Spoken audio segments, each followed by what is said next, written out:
Hey, the lights are on. Time to go.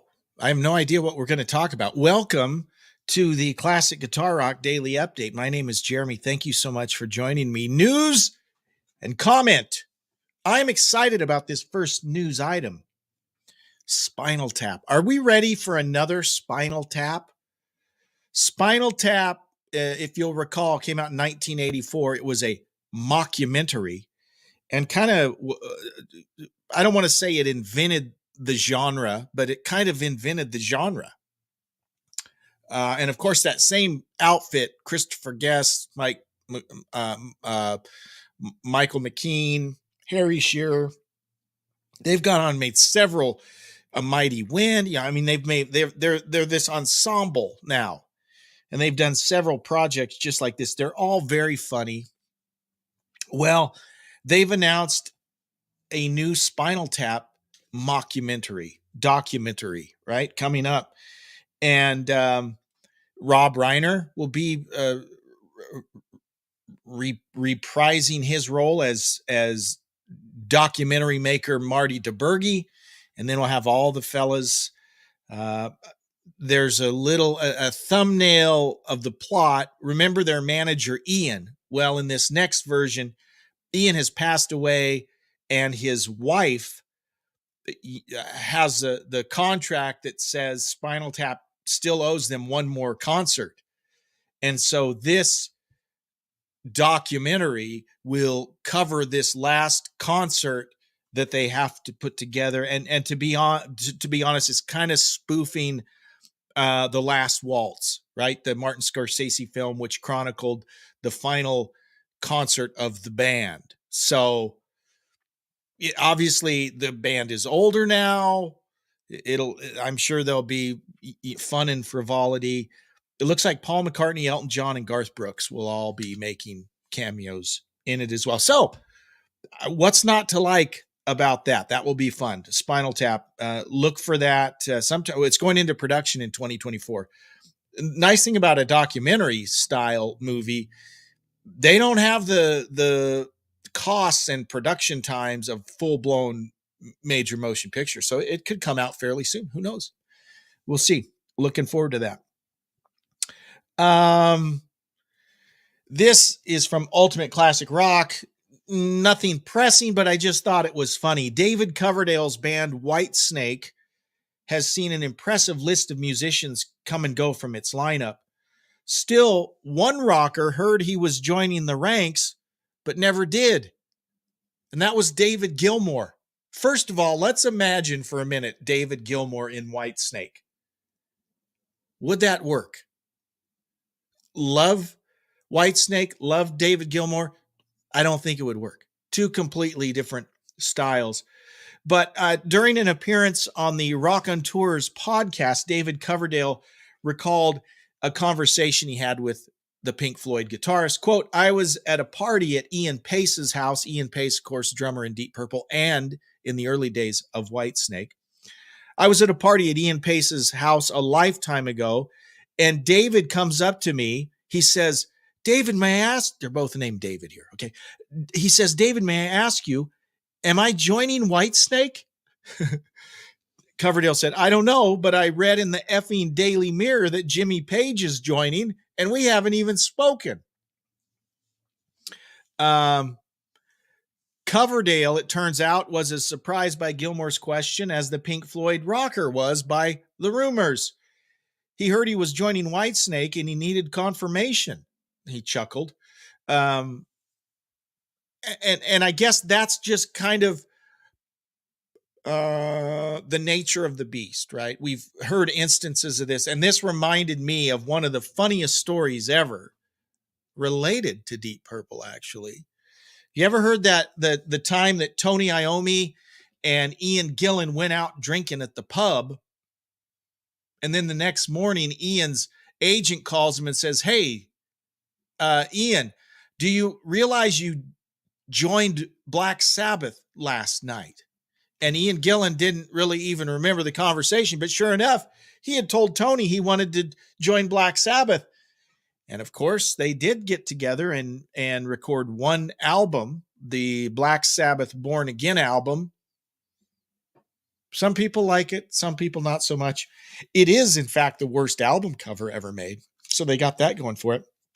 That just reminded me of this.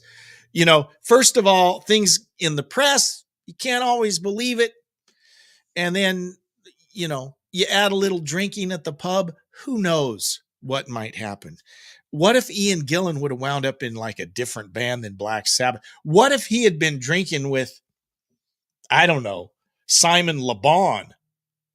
And then he finds out he's in Duran Duran. That would have been cool. Anyways, more news on Rush. Geddy, first, a few things about Geddy. First of all, this is kind of cool. His new book, My Effin' Life, we've talked about how he's been on this tour, this spoken word tour, doing Q&A sessions and talking about his new book.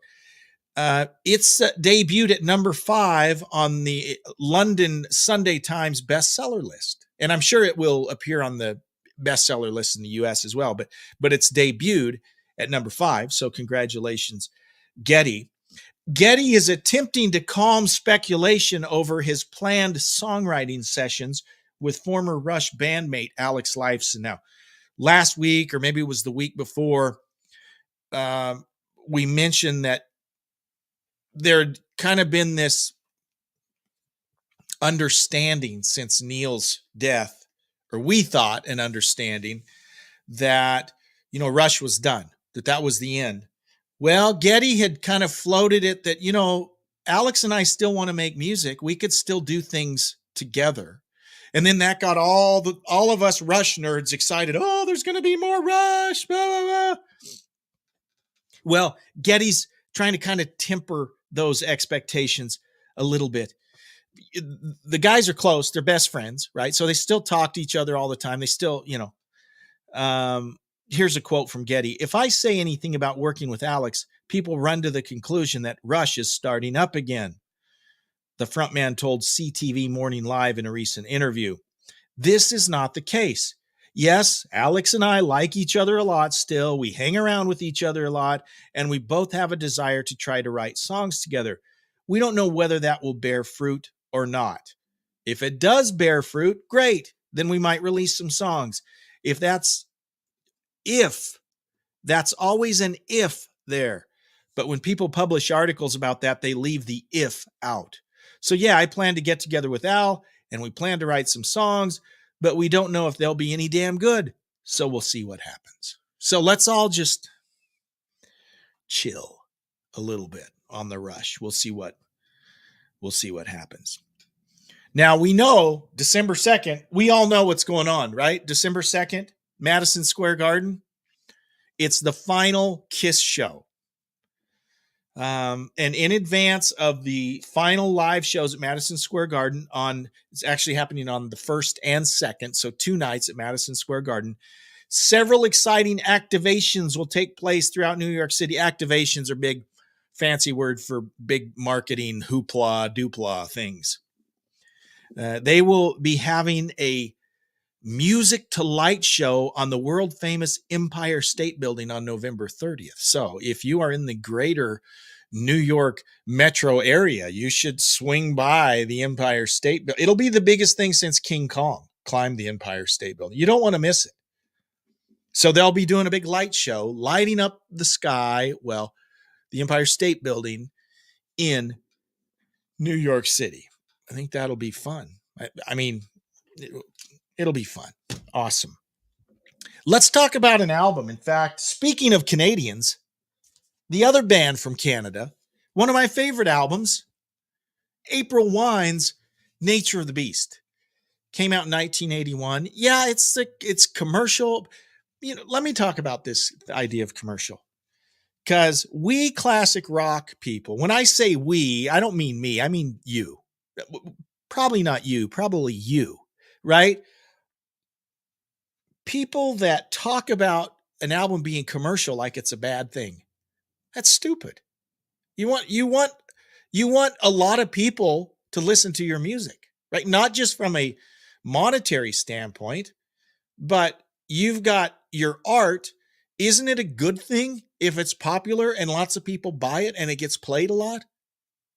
There is no shame in having a commercially successful album. And these jerk nozzles who talk like it's bad that something's too commercial, well, they're boneheads. Okay. This is a very commercial album, very successful, made the band a lot of money, and it's a great album.